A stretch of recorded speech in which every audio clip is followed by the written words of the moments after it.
Zaka dans affaire simba soute tout d'un coup ba mono eza kwa nganga to zaka soute na kepa mutu mobu mama na komba no ada kati et puis tout d'un coup mo benga ngobengela ngani donc boyoka ndeti je kumongula libo sala ngato neni donc zaka kina bakindingu bazaka zaka isko ya tanga me kindingu ya zoba nango me bazana monga batu moko mona zaka ka lo baye mta asala wera lokola fufu nde basala voilà ça comment ça ba manque respect à ma même ko yebisa faire ozongi la classe boata tanga tina age faire ndingo na responsable père des familles responsable de l'orchestre faut beaucoup éviter donc si qu'on fait pas avant il faut comme la musique parce que y pas ça li kamufali alanda azaba obligé faire ça là tena ba tableau bena bo moi il a fallu tenter le côté avec moi trop ça dit expert bele fala ça li faire na salité mais moni rival il a fallu comme on est la faire parce que pendant sur la score soit pembe pour moi ba te bele ba OK na moi confusion na marambo rival il a fallu na vie comme on est faire mam to lingi ne ya ngwana ba concurrence fait dans la loyale et puis ba ça la musala biso ne to ra koloba misa ko yela rapso chaque lundi dimanche na télévision ça musique était album ezate nzembo ezate ka TV na TV non ouverture ya ya francophonie ezali oyo fali ya salaki OK wana nde ezali bango moko ba mindele ya francophonie mais makambo tikali ya nous africain ya francophonie ya francophonie wana za makambo na biso ba congolais autorité na biso nde voilà bango nde mutu ba organiser ki yango poto zala moi mona lokwa ba jibe na ba wera ba tchade yaki auto luka to zwa to zwa mais je pense pas que ba mukola kofi parce que jiba imbagi ma bemo na ebisio ko c'est planoté sur quel paramètre mais oui total yango total yango biso ma be ya makasi mona lokwa ba jibe na ba wera ba tchade yaki auto luka to zwa mais je pense pas que ba mukola kofi parce que jiba imbagi ma bemo na ebisio ko c'est planoté sur quel paramètre mais oui total yango biso ma be ya makasi moni musique na moi classement mona yaki nango mona mta ozongele sika nae oui fali bazongi na faire héritier fazaka na Fabregas amata kita même il Fabregas bina filé a Rosane na Fabregas te atika nae ya ozaka na Beckham bina filé pas l'équipe Beckham mais Rosalaka na Beckham ino sibi pas l'équipe Gaz Mawete na ba visibilité à mukili faut dire des choses vraies mais Gaz Mawete adversaire no biso to yebi e ara ino sibi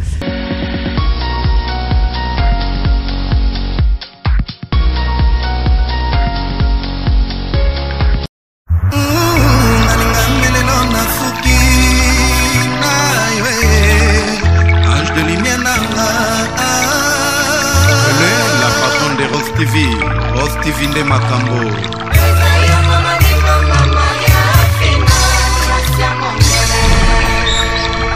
Mama Mokonzi Kitoko no lokola moya mpokwa bande komona mama Sofia Futa na papa Antonio Peke no nesengo bamoni bankoko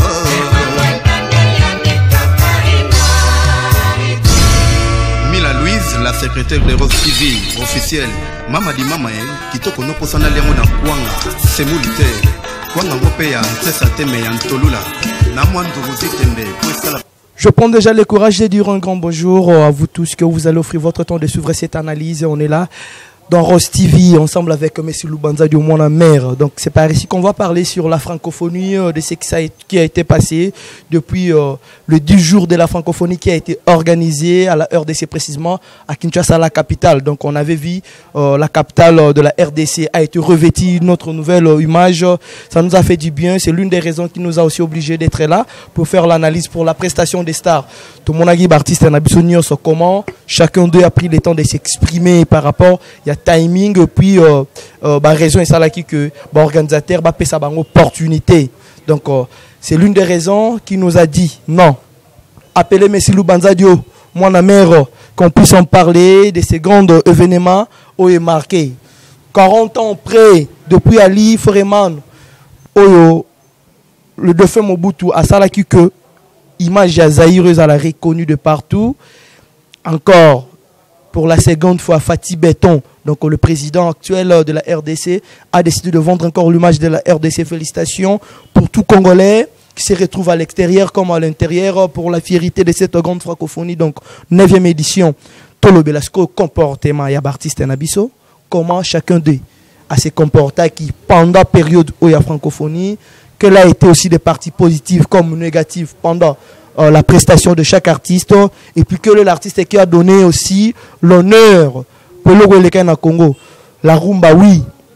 La musique congolaise, oui. Ce sont des choses que Oyo et ça, la artiste Nabiso, Bakende Libanda Mboka, Bateka toujours Mboka, ce que le Komaki chez Biso Moko. qu'elle a été de qualité. Je profite à cette occasion de dire un grand merci à la Donna, Maria Fina Béton, la propriétaire de cette chaîne Rose TV. Donc, c'est par ici. Désormais, actuellement, on est là pour faire des analyses de chaque actualité, de chaque événement qui se passe, toujours avec mon amère Messi Lubanzadio. Je dis un grand merci à Aigle Royal, Jonathan Kouzou, je te salue mon frère, pourquoi pas aussi à Dada Chabani, depuis l'extérieur du pays, depuis l'Europe, Dada, je te donne un clin d'œil. Je dis un grand merci aussi à Drigo Panzou, de ne pas me laisser à chaque moment, on n'a pas si naïsé, on a toujours dans frère Nayo, pourquoi pas aussi à Patrick Patron, on ne peut pas si, donc on est là, on va te saisir, on va te donner ce qu'il faut. Pour Marambe Kende toujours Liboso. Je dis encore un grand merci à Abdul Vondo et puis à Pamela Mayala. Pourquoi pas aussi à JC Boss, un artiste et patron aussi qui aide toujours les gens. Puisque bien abattu tout. Un grand merci aussi à notre équipe de Rose TV, ingénieur Chris derrière la caméra. Je prends déjà le courage de recevoir Messi Lubanda, je vous avais déjà briefé par rapport à ce qu'on va en parler.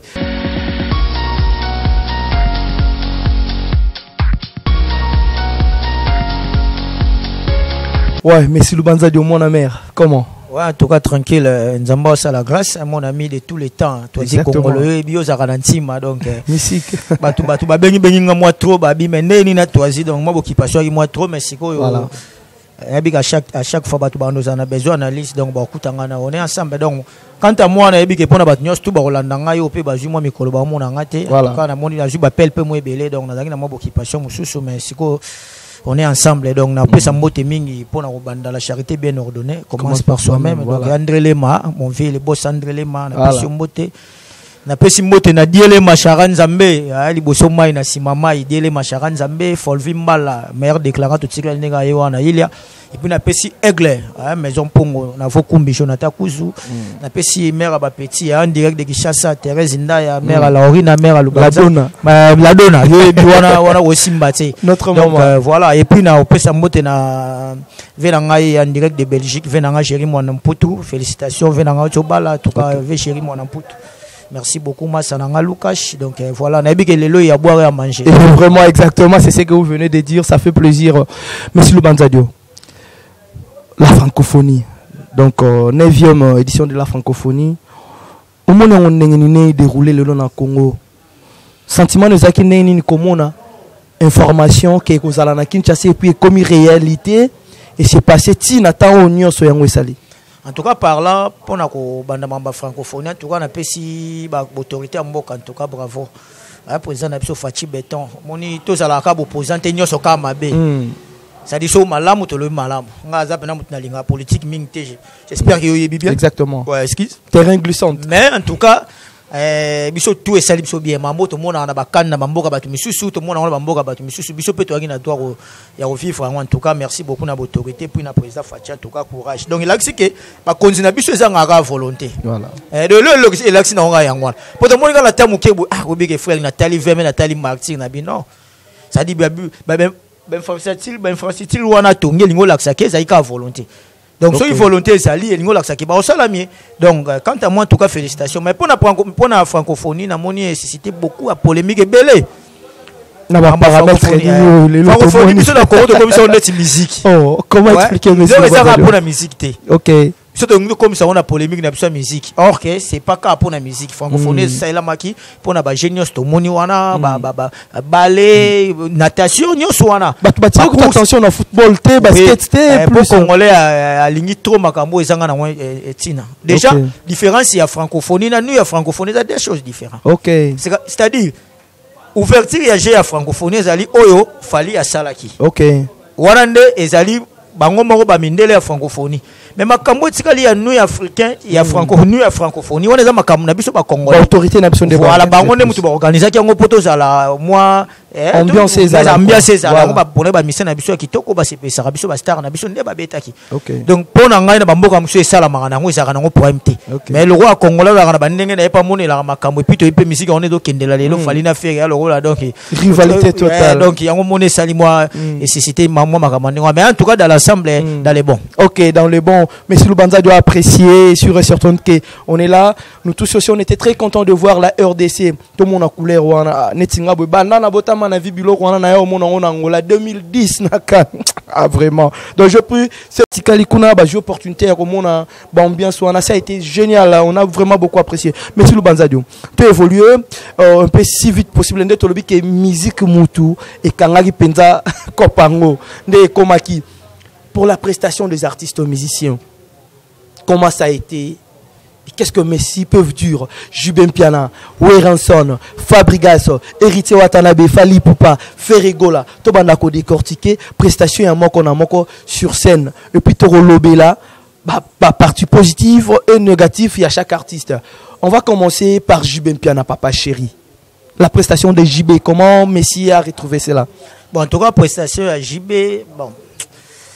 Azaki pena l'autorité pour photo la vérité il y a mal à la raconte moi vérité ba voitité papa chéra l'attaki non kuna la kimi ko voita kututé wala la to yebi to message nango ça dit babilo ba jiba sala ke za biloko to mona ngo déjà chaque fois so to yebi ke so jiba ko beta concert aye en tout cas yo dia ko za moi sévère wana en tout cas côté wana ezaraté voilà mais problème jibe na sali constant moko na moni eloko moko ko ba travailler sur té tu vois ngala mona lokwa ba jibe na ba wera ba tchade yaki auto lokwa to zo dia to zo mais je pense pas que ba mukola kofi parce que jiba imbagi ma bemo na ebisio ko c'est planoté sur quel paramètre mais oui totalement ambition ma be ya makasi ma be pena o eleki kutu ma be moi ma be suki a o eleki yango o jiba imbagi ma be ya donc l'artiste a pesa ko ya biso to yebike tant ba faire le ba biso ki baza ba grand chanteur biso to yebike ça ba jibe voilà pour biso to yebike to cha jibe na mulongo ay mbaka danger we ngate faux chanteur ndenge pena makambo ngeza elaki mais apparemment dirait et ça lui moi le contraire moké. Moi je pense que JB faut continuer au travail. JB ba lo ba ne ba salignon suna nous te ba na ba am ko la vie ko fite ti le lo vie ko te molili azo yemba. Voilà. Donc pour te dire que il faut pas travailler à chaque fois, à chaque jour ba répéter la meilleure des sciences. Et notre monde a fallu zo répéter, notre monde a ba faire ba répéter. Ne pas JB ba ko sala. JB da trop kazané trop. Yango moni ba événement ngona minene ko misko ko net concert on est ridicule que ba te belé ba retrouver JB ti papa chez. Nzemu ya JB yemo mais comme les passe le roi ba omba. Est-ce que on met aussi à JB passe pour nani travail difficulté artiste ezalaki penza plus wapi difficulté artiste ezalaki ki aza communauté na public parce que azo yemba te public azo sentir yete na ndenge ba yebeli OK notaire ba yebaki JB na oba yoki wa mona omna kezala wa butu na moy alors ezalaki bien te ezalaki bien te en tout cas pour na JB pena naza pena désolé naza na dessus oh là là pour na JB oza désolé c'est la vie de Messi Lubanzadio aussi vous êtes pour ou contre c'est juste pour nous écrire. Bokomeli biso toye baka o eza analyse donc chacun est libre d'exprimer makambo o a retrouvé pendant temps. Je prends déjà le courage de dire un grand merci à toi Gelor Ngandou puisque vous êtes fan de Papa Chéri et puis mon vieux Billy Mikobi depuis Kinshasa je te dis et pourquoi pas aussi à mon vieux Billy Moluba Mwindu wana azaya ya nanga kati Billy Mukishi je te salue donc mon grand frère Jubem Piana azaki à l'auteur pour Weranson alors la prestation de Weranson comment vous avez retrouvé?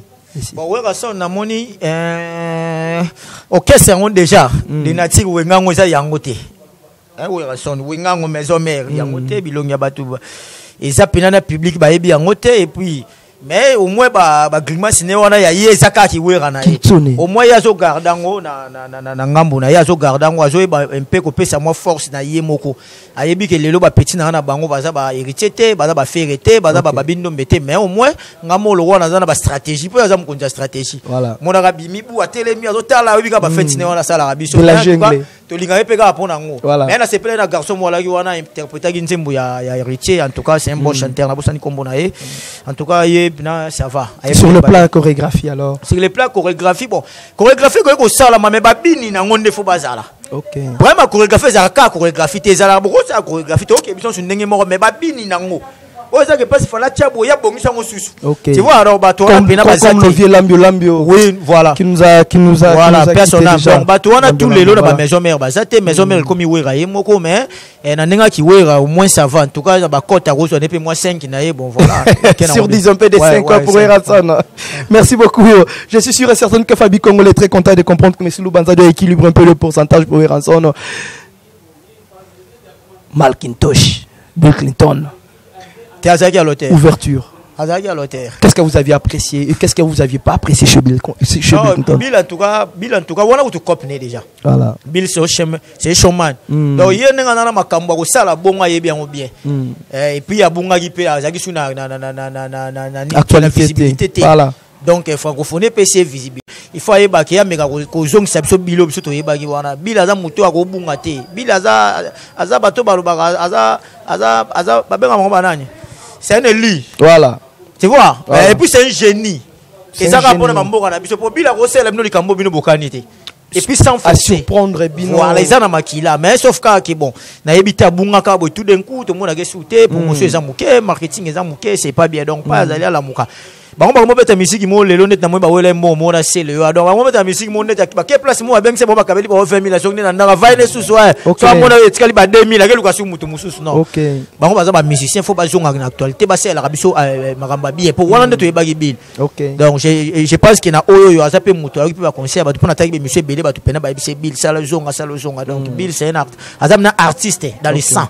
Et puis avec artiste avec apena ya monene majuscule voilà donc apena moto biso to linga mingi en tout cas côté na pena tout impeccable. Combien pour Bill alors sur 10? Et Bill pena 10 total plein. Ouais merci beaucoup merci Lubanza de l'analyste sophistiqué na Luanda a to tikala na ye so itozana ye c'est que makambo ke na bien je ke na boy donc on est là entre les deux messies on se partage l'église au milieu du village. On est là pour vous offrir toujours les informations à chaque moment. S'abonnez-vous massivement dans cette chaîne Rose TV. Donc Rose News TV, dès que vous écrivez comme ça, vous allez voir les écrits en rose et vous allez comprendre aussi que nous sommes là. Puisque l'image n'a déjà à Paris na Rose. Je vous invite à s'abonner et vous allez prendre toujours des bonnes choses à chaque moment. Donc, nous avons les séances, il y a l'actualité. Torozalana Bino, jusqu'à l'infini. On est là avec M. Lubanzadio. M. Lubanzadio, je me retourne de votre côté pour la prestation de Maître Gims. C'est en tout cas Maître Gims déjà c'est un professionnel dans le sang. Moi je Maître Gims par exemple la musique ou habitué au tâtonner. Tu vois quand Zalagi na playback mais au moins que 2 heures du temps il y a boy. Et donc on mekate ba Gims baza bateau avec l'autotune toujours. Au moins muto azo sala eloko ya ko sala na muto atangeli yango et ça na quoi mo bo kata na ki comprendre que lui pene les gars na moi école ba Maître Gims pardon ba tangeli peu la musique et ça au tali au terre wana il a été professionnel sur scène. Ko mekate papa ko mekate on a pena photo longo la pena na magamba o boy papa Maître Gims aki à l'auteur ya osarana ti et puis voix wana na ebisio depuis chaki boy cheboya. Donc au moni Congo là le Congo là soki et alors na tina babale soko beti bato bandimi seko yebo sala. OK. D'ailleurs na côté pena prestation ya Maître Gims c'est tout ça la congolais moko ta par makam na bango wana ba ko finga wana ba fali ba faire koto mais so OK pena mutu nyoso yebo en tout cas Maître Gims en tout cas à l'accès que c'est un professionnel en tout cas coup de chapeau na Maître Gims c'est le Congo qui gagne. Héritier Watanabe. Héritier Watanabe, Azalaki peut bien, mais sauf qu'Azalaki tellement de. Au moins, concentration sur l'équipe. Point négatif. Vous êtes libre. Vous êtes libre. Héritier, Nandenga mabete ko prouver pesa bien madaki tellement concentré minga linga sala monimo plus alors peut ma bé héritier utaki mutayo ko bete za Gims. OK. Tu vois donc là oyebi na yo mais nkelele mutauti wala alors tout d'un coup donc dans votre avis indisposé qui peut quand même il faut indisposé ko Gims auto yemba po yemba il faut yemba sikoti. Na so do comprendre nga so la yi congolais mieux la auto yemba exemple ta yembi boza autre chose de héritier za mais Gims mta auto yemba et pour auto tika level mo za ki tema likolo mais héritier na capacité na ye na niveau na ye asala ki de son mieux en tout cas za ki na ngopé bien za ki na ngopé bien mieux mais sauf que moi ba dérapage ba langage muké ko loba peut-être que nga za groupe d'accompagnement les za ki pe ba fanatique ya orchestre mususu comprendre mais en soi héritier to yebi que c'est un artiste wa zo monter à puissance. Ils ont monté à puissance en tout cas courage et belé et puis organiser orchestre le roi héritier tinengola le lobo kindara ba voyage bozonga na ba mission en tout cas ça muta féliciter en tout cas courage a beaucoup pour héritier Wata donc voilà. Est-ce que c'est pour la première fois héritier Wata na ça dans la prestation monene boy? Non. Ezaki première fois te mezala ki auti na défi mo Gims auti ko longwa yo ye. OK.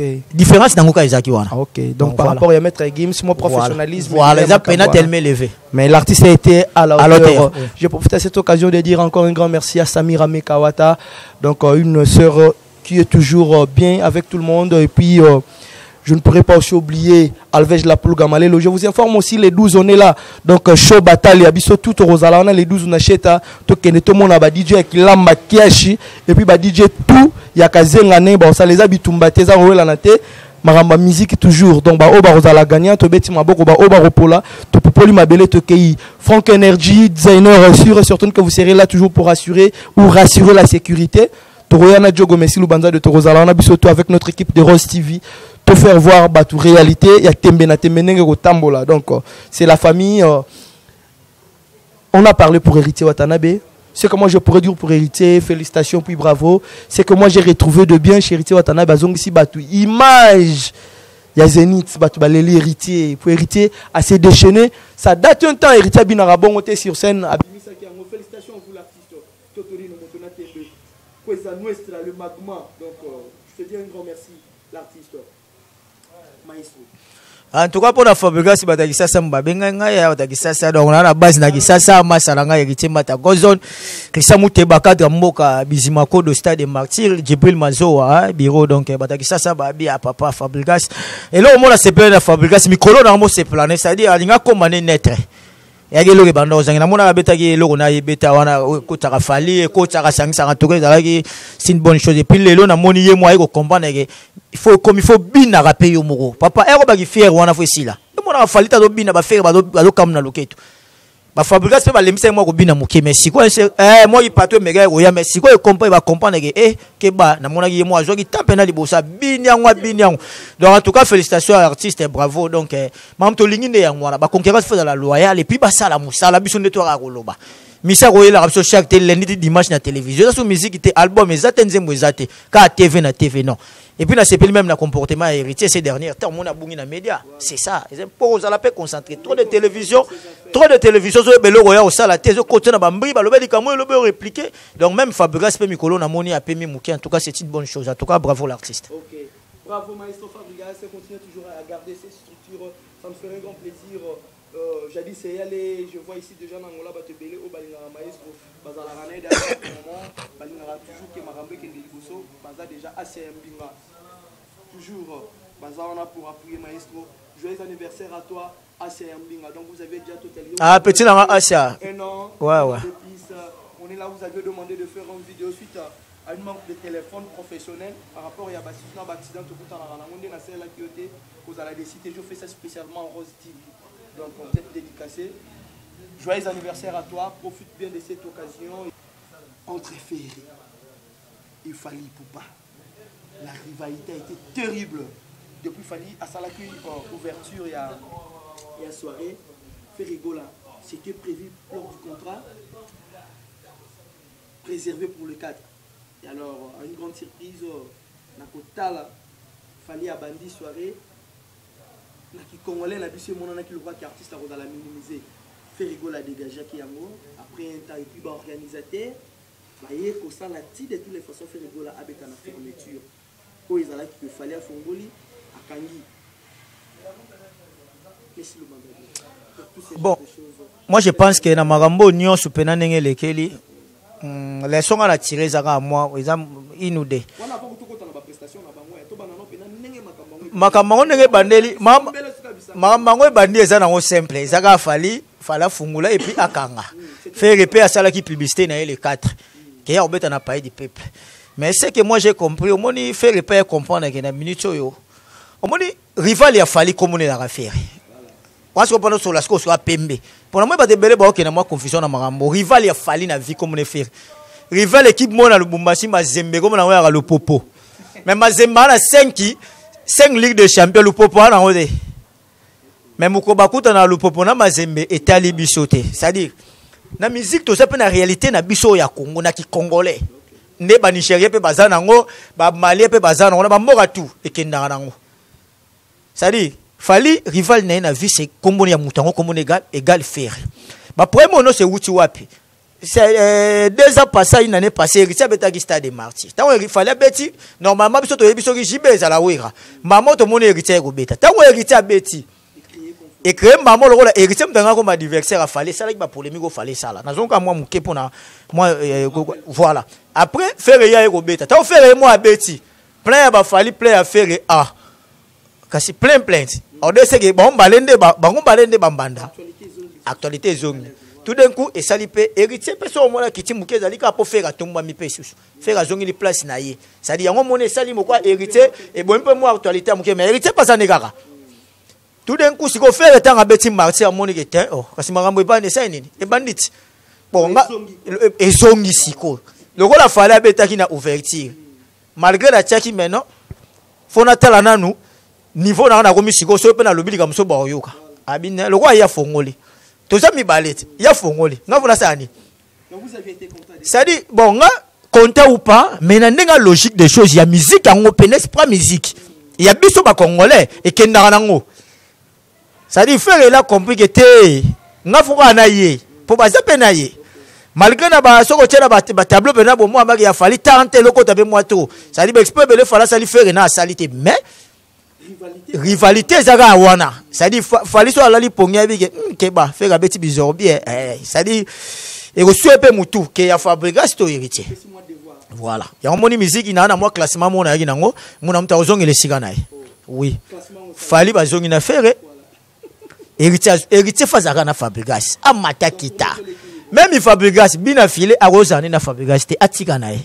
ya ozaka na Beckham bina filé pas l'équipe Beckham mais Rosalaka na Beckham ino sibi pas l'équipe Gaz Mawete na ba visibilité à mukili pour faut dire des choses vraies mais Gaz Mawete adversaire ino biso to yebi et ara ino sibi alors Gaz Mawete que son héritier et ça nini Donc ça pas d'impact. voilà donc musique ezongi mwana moi logique wana muna mutu zalaka nona mutu na yo po ambrieme ya mwa mingite to mona ite ino sibi anga diembela fali kasi bagali yo na lobi na yo ke na chaque époque ba comparateur bazalaka omona tabula ina na luambo mais ba comparateur bazalaki wenge pesa succès mais ba comparateur bazalaki on se comprend ça dit faire rigoler lelo il a compris que en tout cas ndesi na chepe pas liboso makamuse zongi boy faut izonga kaka donc ngai quand moi na féliciter qui bravo l'artiste c'est encouragé vi pese ngane ngwana misu makasi pe ndokite pour ça ngala ndaka badika bato moni bambo ebela bana ko boya lobi lelo fa ko mausala ngo omoni ça dit mambo oh bana ko boya lobi oh nga kanga photo te ngai na sala featuring te nga mais lelo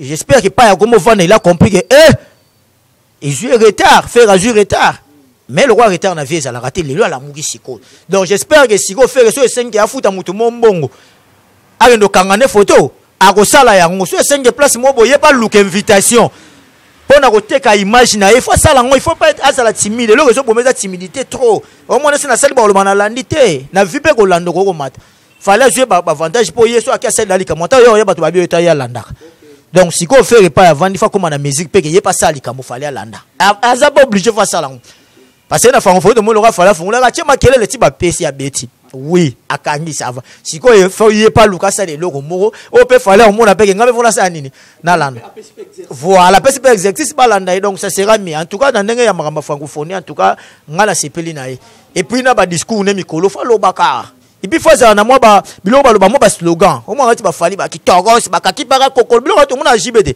c'est sila na mais faut mais ici et là-bas mona ba ba lo ba to la ga to toujours ça dit artiste faut ça la na ba biloko wana faire des fois ça l'effort na bilo ti miko na le lo ne moto ya to la sa bango to le ki ba on est les agi bien ça dit azo la sa ke biso na binoto oui ba tuna ba ba ko legi fa o legi falo abi oui ya mukolo atika la ya mukolo musique ça comprendre il faut azonga na pona e wana ya faire c'est important mais en tout cas musique on peut mikolo to sepe na on peut zonga lengi musique peut beba ki frère ko la fali te non seulement zaki na ba actualité belé mingi yemoko yango bande ko sala ke mona bwani débat na muté moya faire ba sala débat na muta ba fali o mona akata ni kandeye o mona kutia o mona mo finge PD et puis surtout bato bazo finga bato c'est pas bien musique ezongi bien mais côté monsieur et baby vous avez parlé de Ferrigola la prestation de Ferrigola non on a mis plus la fali puisque vous avez déjà parlé la qualité vous avez déjà porté aussi le conseil à Ferrigola donc maître Moussamba qui est pour mon vieux Chancelier Makonda multistar Doboloking, le maître des doubles d'honneur quarantaine africain cas câble sera très content de comprendre que vous avez équilibré les choses. Pour la prestation des Fally Ipupa, il a été jugé sur le playback, je ne sais pas quoi moi. Comment ça s'efface la préparation, il y a l'ouverture, il y a la soirée à Minen et tout. Est-ce qu'il fallait avait mal géré sa prestation pour critiquer Banner aux à la moi trop dans votre point de vue? Bon, moi je pense que la cérémonie minene, la cérémonie minene n'engwana ezara même na ba ouverture ya ba mondial, ba otchelo instrument frère. Ezara noka ba playback ya normal. Ba bilo musu to saka trop i congolais mo na lo ba no ba musu ya ba congolais so lingo landa ngo mingi puis okoma ezara goloati. Playback faire yembaka, ça dit tant que tu as ça to landa jibe na weka. Mona mtari de loko no ba so canaliser. Si même yembi yo ka ba ombate weka kuna kaka so comprendre et ça longa même époque et ça non normal wala ça ba vie à bateau mais déjà na ba cérémonie minene ngona oyo oza na timing à 5 minutes ben instrument o chelo posani alors yembe bengi message vocal non c'est n'importe quoi bref en effet il m'a pas zonga salika la même chose donc pour te dire que makamusi on a lobby que oyo ko sala te o mono ko traiter muninga de ndenge mo boye mais moi je pense que si ko faire ayebi que so ba bengi na ba cérémonie moi minene ya ouverture le mo beta playback donc ayebi na yango bien. Bref, il faut aller à côté. Arrête, on va tirer ce qui m'a la martyr. Comprends donc ça n'engage qu'à ma vie à bateau. Donc babilo musu subiso za bateau to zone analyser ma cam. Faut tout le monde mambo propre. Mais puis pour na respect à bateau balanda rabiso. To kokota na magamba ya ba neti ba kindingo ba olo bateau wana c'est un peu bizarre. La prestation de Fally Ipupa dans cette 9e édition de la francophonie, ça a été comment, monsieur le Banzado? En tout cas, prestation elle qui à l'auteur à 100% pour venir à Zaki en communion public, à micro public à Zoé Bango, battre sur Bazaki satisfait. Et puis bateau temps fallait avec au fond la temps faire à boya qui ba warrior ba iko ton de ça on va l'accès à to bon yo et to deux Zaki moi défi moi y peut temps à boy na suka y fallait se retirer ba ta faire ba ton d'ici sous martyr on ba question tu n'as pas dit pédo pour l'action donc musique mi go na sur la zo que lengi na moi de son alali. Nous séparons nous les moyens de biso Hervé Lumeka. Hervé Lumeka benga partir à 0-0 États-Unis. Abi papa bi que musique comme goût yes quoi ramo mutambasi. Mais Hervé Lumeka Gamen Wamba warrior suprême là. Tina Gamen Wamba maître Malela Kulumbimbi, maître Malela Kulumbimbi. Souka na maître ya ko sarana te do ba tout ya kini o boye benga maître Malela. C'est bien la prestation de Fally Ipupa ça va. Non, en tout cas félicitations ça va. Ko pesa pata moi toli que Fally Ipupa rater na paramètre par rapport à prestation. Bon en tout cas na monité pour na monaka artiste alata qui bien artiste banze muna za comme non public personne qui pas rejeter mutu pena mingi. On critique Fally les bras à l'air, c'est comme ça se dit pas na éviter na vie na yo. Ezaki erreur? Eza erreur te mais na bi yango ka ba tiene ba vidéo ba ola sa ba misa minene ba olo bango yango na ebisi magamusi ezali biso ne ba na congolais na biso to yebi ba lukilo ka iloko elo ka juste le c'est to sala ka boyi o mo te ba lukilo biso ka iloko même ngai ndena abo na olo ba boyi so na ba lukilo ka iloko oh mondo to côté la Fally kuna donc ezala ka nga ndenge wala sikoyo biso le roi to na matière ça sert à rien au tala ka ba makambo wana donc faut to focaliser plutôt ça ba réaliste na mambo to zo mona lelo Fally azana niveau moko za level attaque ba congolais faut avouer frère yo kanti lelo na Congo so ba benga mission moko congolais ba benga Fally te lobi te refaire azati na to lo bango tout à l'heure mais Fally azana ba niveau aussi atteindre après vana kende ba place belé ba mise belé déjà ça voilà aussi ça la comme jali ko so lobi bongo za na ko za warrior te za réalité c'est la vérité donc et puis au to royaka te pona ko sepelisa moto afie na moi za ka goloa so na lobi bote ngai na sala ka bulo o pona yebi ko lo bango bien puis na za réaliste na otama mbonga na domona na ko sepelisa o te petit na moi na Paris die ya ka so be o vieux moni ma mufera sel na bi siko zo bisaka na nani. Tu vois donc on a coûté dans trop mais sauf que tous au milieu du village n'est le bang. Merci beaucoup, c'est l'intervention de Messi Lubanza de la vie de Messi Lubanza par rapport à la prestation de l'artiste Fally Ipupa. Je profite aussi à cette occasion de dire un grand merci à le jeune boss Dodo Tati, le boss Dodo Tati. Donc nous avions une référence Lugo millionnaire ou Luc de millionnaire vers Kukasoy to Kitiwana to Rosale photo ambiance Sarawana to pesa makambo pour donner encore l'équilibre. Quelqu'un de la bonne volonté, il faut contribuer aussi à ses affaires pour makambo qui est bien. Giovanni Massamba, boss, je te salue frérot. On continue toujours donc Warrior Bazatel Mebele. Je prends aussi le courage de dire un grand merci à toi, Alain Visor. Donc il est le représentant ou le président de tous les Warriors en Angola. Donc Alain Visor a une responsabilité. Il est là toujours pour sensibiliser les Warriors. Structure a toujours élevé. Frank Energy Designer, on a répété encore cette dédicace. Et ça l'a bien quand on a parlé de Fally, il faut citer vos noms. Voilà. Monsieur le Banzado. La prestation de Ferrigola. Les padres. Pas Hervé, tout en blanche, dans cette grande cérémonie de fermeture de la 9e séance de la francophonie. Comment ça a été? Qu'est-ce que vous aviez apprécié sur le padre? Qu'est-ce que vous avez aimé? Et qu'est-ce que vous pouvez contredire dans cette grande prestation de Ferrigola? Au stade de Martyr et puis à l'extérieur, vers Palais du Peuple. Après ça a changé deux fois. Taonga faire la matin podium maman Tony Lubaki a bien arrivé na yo. Tony Lubaki. Mon mère Philippe Tamboué, je te salue aussi. Ouais, bonne guérison petit nanga Philippe Tamboué. Maman a bien arrivé Katanga la le jeune manager Kabushkop na maboko. Petit nanga Enoki Jogo, petit nanga Enoki Jogo, petit nanga Nazolela, petit nanga Tumba. Voilà, on est ensemble. Voilà. Qu'est-ce qu'il a dit à Tony? Obligé. Ferré, bon. Ferré c'est un chanteur comme Megati. Mais sauf si comme ma bezo salani. Bato Ferré, bakangami la Ferré trop à côté champ. OK. Ferré yemba danger. Oui, tu yebi que Ferré yemba danger mais Ferré azana ba potentialité belé. OK. Mais monsieur akoma kolongola ngoka pona bakangami la ngodi donc net ngodi kaka. Et comment le roi passage obligé? Voilà, et comment le roi passage obligé. Or yango pe muté PC moi ba retard belé. Oyi ba tunyo surtout ba yeba musala mingi. To ba biso yakina ba mandat. Mutayemba bona lekié. Mais so talile muso mona ki isali moi mabe. Voilà. Donc pour nous en avance na vie ko compter pe kana talent. Voilà. Tu vois? Donc faire c'est un grand chantier. Il faut s'adapter pe na il faut s'adapter na système pour pas que maramo s'intégrer pas maramo jeune zo kende la paix.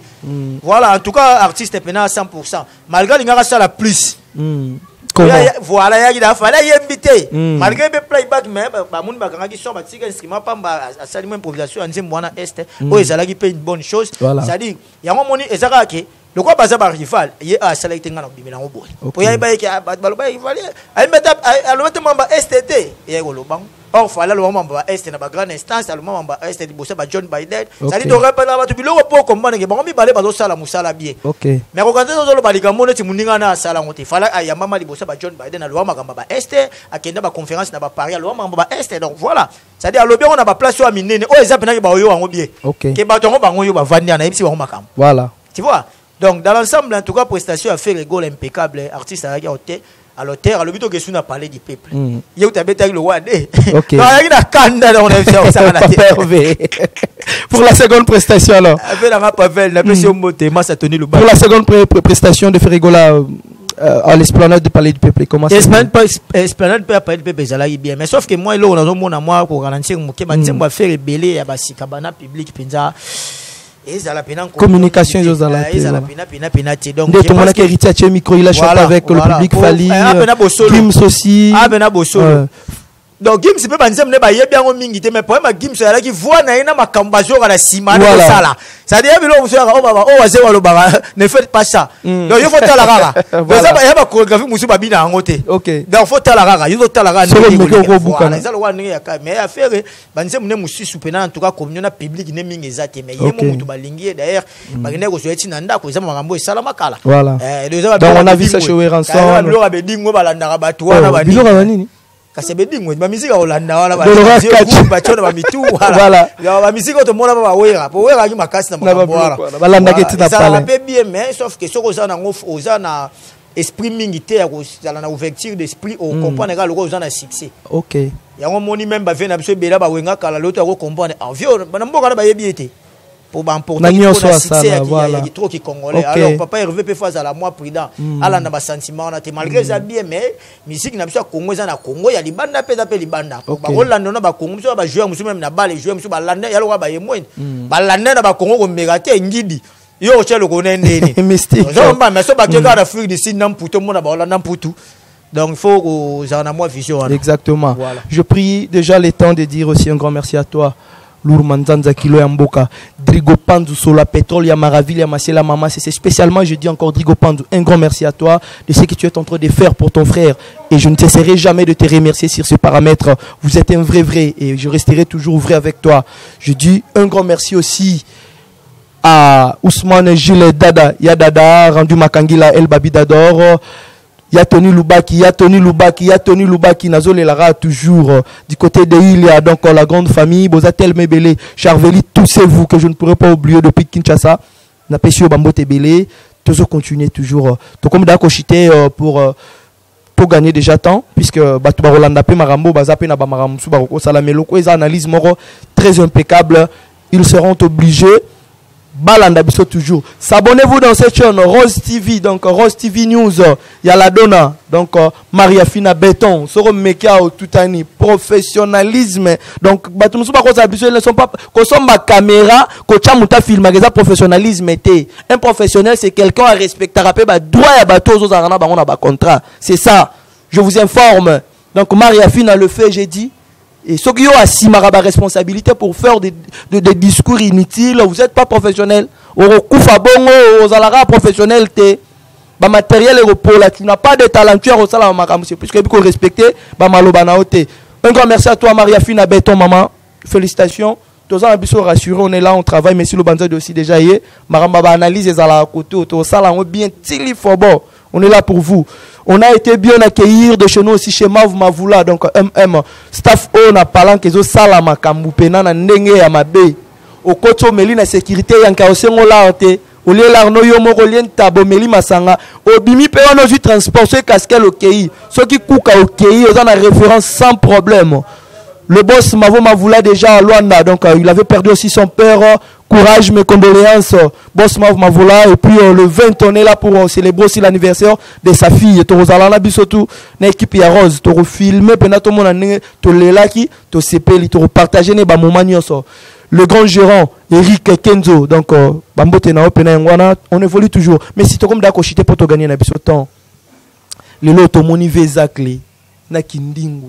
Vraiment, ça fait trop mal, hein. Mais n'habitez la paramètre, ne sentiment aux alandés. Le lot comme on a Kindingu, azo sala marketing et artiste, on l'aura fait rigola légalement et puis l'insulte d'autres artistes au bazaba collègues à faire et ça la ronde n'engeni. Bon, sauf que ça n'a pas Kindingu, t'es à bangonio sur artiste, on a la mona loco à temps où finga. Bon, bah yo carapi bazarana batora baboa ba concert balia la boba mela bango donc tout d'un coup bango batinda bango. Ok. Voilà, donc il est plus simple que ça. Tout ça, mikolo to ko. Na éviter mamba lo baté oyebi. Ok. Il faut pas faire semblant. A éviter mais au moins on a concert ne mutanga ça voilà. Lo boa ka yepe mutanga ba kangi photo. Oh mais jo afinga ba. Kande ba sala la kabaka. Voilà, donc voilà. Je pense que mamba ofinga ba tout c'est pas bien. Au moins na lo ba lo moment ba analyse sur ça. To ko pe ofinga ba tout. Mais tout ça là on te passer éducation biso to juté. Ok. Ça étant on ofinga nenga ya kindingo moni ba mo reflecter éducation ya famille na c'est pas bien. Okoya osala ka marketing ya artiste na ko kumisa artiste ko promouvoir artiste non mais sans ko finga en tout cas osala bien et puis le internet va déborder tout va vraiment tout ba boarding makasi et longo na bato ba osala musique na comme tina ba maman et comme tina ba bana tina basi en tout cas et ça na soni même un moto tala bozo mona ona ko talete na legisi. Tu vois donc en tout cas bato ba osala ndengwana ba yebi point ba osala mais ba yebaka ke dikam no sera na suka nango bref ane bango ba tambula lo wa bisote Kindingu nenga za no mwena bakina loke pasa ko bomba maba nini ba luka luka sika insécurité comme et puis Zakari pa e ba ke aza mukolo nenga yemo azo baka c'est un intellectuel ba maka musufa ça fait problème ya Zakari ezanini na kati ya marambo non pas Zakari déjà ba za na précédent na fait rigola ça maramba sika te photo lo ba mamnenge yali Zakari na faire simba asute tout d'un coup ba mono eza ko nganga to zaka sute na kepa mutu mobu mamona komba no ada kati et puis tout d'un coup ko benga ngobengela ngani donc yo ka ndeti je kumongula libo sala ngato neni o komba no teranga ko mokende mo mabe Zakari peza mutasika te na marambo donc Zakari na bakindingu bazaka Zakari ko ya tanga me kindingu ya zoba nango mais bazana monka batu moko parce que même Vezacle pe ba respect mususu yemo pa mi pesa ngo te Zakari bandiko ko ba n'importe quoi les lote to yebi même ma politique même mamani to mona Zakari lo ba yem ta asala wera lo la fufu nde basala voilà ça ba manque respect à ma même ko ça faire ozongi la classe boata tanga tina age faire ningo na responsable père des familles responsable de l'orchestre faut beaucoup éviter ko lo bango mais ko lo bango ti c'est-à-dire Zakari pas za ba jara bato la mutema mukuse mingi so ko likamboye mamo show mais c'est pas bien à rana déjà ya hotel aux ala députat honorable que boton ko ma honorable yo sele biso ni no moni ke pose na mamba yo bisa biso te donc d'un coup pona ko apaiser kaka ko kitsa esprit en tout cas Zakari oza mukolo oza garçon oza vemo oza to linga ko mingi osala pe belé pour surtout le boza il compte to kosi mutakoza na mabe na même malam pe fo mona Zakari c'est grand na mamba musique na biso sali trop mais il faut qu'à cause de moi limite et puis respect pesa respect so pesi moi na muke pas donc c'est donc tout d'un coup ya moi il on a la rôle baga en tout cas quand à moi pour na rochiter ba no so ba olanda ngai après quand on a pesi bino non vous êtes libre de dédicacer pe ba tout ba mbote na déjà trop non na za na besoin ba commentaire ba suggestion na bino donc voilà on est ensemble donc pour na moi ba mbote ya suka na suki sika na masa na ngai Jonathan Kuzu la pulga wana mutu na ngai la pulga yo ebinda ko bien et puis na pesi mbote na vena ngai Deneri Kabelo Branco. Et on fait qu'attendre là les jeunes managers, on a pas si Fanny Lumbu, mère Bakeina, Kelian, Kervino, on a pas si Mote n'avait n'anga géri mon amputu, Belgique, ça appartient vraiment bien à Ebison on peut ça oui, moi ça n'anga dada Chabani, et ça l'a bien. On a pas si petit n'anga dino kafusa, malko kubangisa, on a bata Paris, on a pas si bino Mote donc on a dit qu'on est ensemble, mais golo moi ma banga na ligne on a moi trop tepo, un peu de limite. Merci beaucoup. Messi Lubanzado a déjà clôturé dans ce paramètre. Je vous invite aussi toujours de s'abonner dans notre chaîne pour suivre les exclusivités et puis les analyses célèbres comme ça. Je vous invite aussi à s'abonner et assister cette grande chaîne pour les informations. Et puis à chaque moment, l'émission est bien et aux a déjà on a Rose TV bientôt là. Bon, savourer bilinguinango. Donc, quant à moi, je dis un grand merci à la Donna, Maria Fina Béton. Donc, je dis un grand merci par rapport à ce que vous êtes en train de réaliser. Un grand merci aussi à notre équipe technique, ingénieur de Chris. Merci Nayo. Et je ne pourrais pas s'oublier JC Boss, Lebo et pourquoi pas aussi à Taylor Maumbu. Donc, côté kunande pena manette soko lingango ke kikolo orozwango Taylor est là, donc Taylor en maçon avant disponible. Vicky Mputu que je ne pourrais pas oublier, on est accompagné avec ingénieur Alag aussi. Voyez qu'on rendre visite une émission toko l'exaté sans pourtant couper sa bango dédicace. Honoré Mwanza depuis l'Europe. Un clin d'œil spécial à toi, Honoré Mwanza, et pourquoi pas aussi Simplice Mbunzu. Si vous aviez besoin de téléphones incroyables, spécial, tout marque verge congolaise, tous ces dirigeants, on a Simplice Mbunzu à disposer, bah faire bien pour nous battre Android pour les smartphones, le téléphone moderne. On a mon aide à son lobby, c'est un plaisir, mais ça manque les moyens. Et que venanga Edomba qui mali à Luanda, s'il lui coûte ce genre de choses, on a déjà prêt, il y a aucun de. Un grand merci aussi à cette grande staff de Mav Mavoula, DJ Kata Souffleur, pourquoi pas aussi à DJ Merlin Soukali et le gérant principal. Donc c'est ça des noms qui m'arrivent. Eric et Kenzo. Donc Docteur HT Sali, on est là. On va continuer. Désormais, on est ici chez Mavoula à chaque moment pour faire des analyses. Tout fou la paix staff Nabiso. Bino peut boire à beaucoup, consommer beaucoup de ça moi là pour tout évoluer. Donc pour moi, je dis bye bye. On se retrouve à la prochaine occasion. Princesse Moussi Toulado na Kolobor. Je te salue.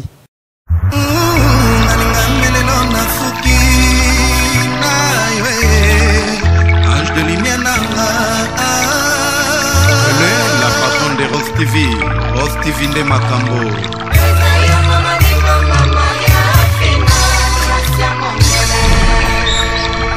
Mama Mokonzi.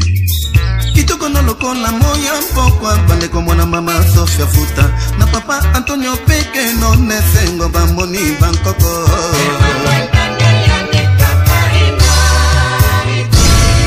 Mila Louise, la secrétaire de Rose TV officielle. Mama di mama kitoko no posana liango na kwanga semulite kwanga ngope ya ntesa teme ya ntolula na mwandu ruzitende.